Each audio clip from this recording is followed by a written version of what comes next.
ఓం నమో వెంకటేశాయ. Hi అండి, welcome back to my channel. ఈరోజు మీకు ఈ వీడియోలో భీష్మ ఏకాదశి రోజు ఏ విధంగా పూజ చేసుకోవాలనేది తెలియజేస్తున్నాను.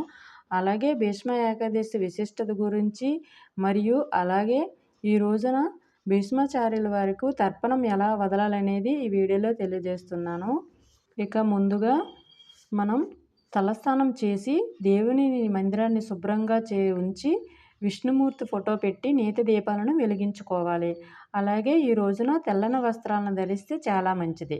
మరియు మీరు ఎప్పుడు కూడా ఏకాదశి వ్రతం అనేది ఏ విధంగా చేస్తారో అలాగే ఈ రోజున కూడా పాలించాలి.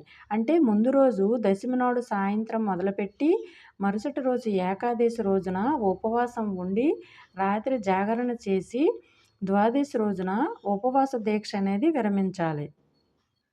ఇక స్వామికి నైవేద్యం సమర్పించినాక గణపతి పూజ చేసుకోవాలి. ఆ తర్వాత విష్ణు సహస్రనామావళి పారాయణం చేసుకోవాలి.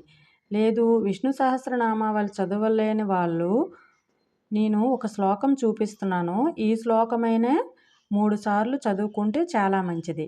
ఇది కూడా రాలేదు అనుకునే వారికి ఓం నమో నారాయణ నమః, ఓం నమో నారాయణాయ అనుకొని 108 సార్లు పఠించినా చాలు. ఇక భీష్మాచార్యుల వారి గురించి తెలుసుకుందాం. మహాభారతంలో కీలక పాత్ర పోషించిన మహాత్ముడు భీష్ముడు. స్వేచ్ఛగా మరణ వరాన్ని పొందిన భీష్ముడు అంపశయ్యపై 58 రోజులు ఉన్న తర్వాత మాఘశుద్ధి అష్టమ రోజున మోక్ష ప్రాప్తి పొందారు అని మహాభారతంలో వివరించారు. మన హిందూ సాంప్రదాయం ప్రకారం భీష్మ ఏకాదశి రోజున బ్రహ్మచారుల వారికి తర్పణాలు వదలడం ఆనవాయితీ. సాధారణంగా తండ్రి బతికి ఉన్నవారు తర్పణాలు వదలడానికి వీలు కాదు. కానీ ఈ భీష్మ ఏకాదశి రోజున భీష్మ తర్పణాలు అనేవి వదులుతారు. ఎందుకంటే భీష్ముడికి సంతానం లేకపోయినా మరణించిన తర్వాత కూడా భీష్మాచార్యుల వారికి ఇప్పటికీ కూడా తర్పణాలు అనేవి అందుతున్నాయి. ముఖ్యంగా ఈ రోజున సంతానం లేని వాళ్ళు ఈ తర్పణాలు వదలటం వల్ల సంతాన సమస్యలు తొలగి సంతానం కలుగుతుందని చెబుతారు. ఇక ఈ తర్పణాలు ఎలా వదలాలనేది మీకు తెలియజేస్తాను. ముందుగా దక్షిణం వైపు కూర్చొని ఈ భీష్మ ఏకాదశి రోజున 12 గంటలకు తర్పణం అనేది వదిలిపెట్టాలి. ఇక ముందుగా సంకల్పం చెప్పుకోవాలి. ఆ సంకల్పం అనేది నేను వీడియోలో చూపిస్తున్నాను, చూడండి.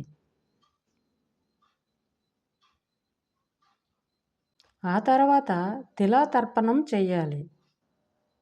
కొన్ని నువ్వులు చేతిలోకి తీసుకొని బ్రొటనవేలు మీదుగా నీరు వదులుతూ 3 సార్లు వదలాలి.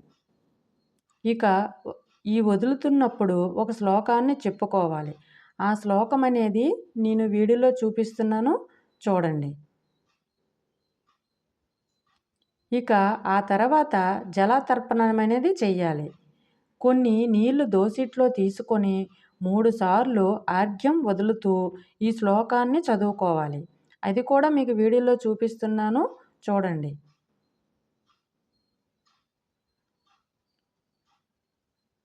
అలాగే ఈ భీష్మ ఏకాదశి రోజున ఎవరికైనా పండ్లను దానం చేస్తే చాలా మంచిది.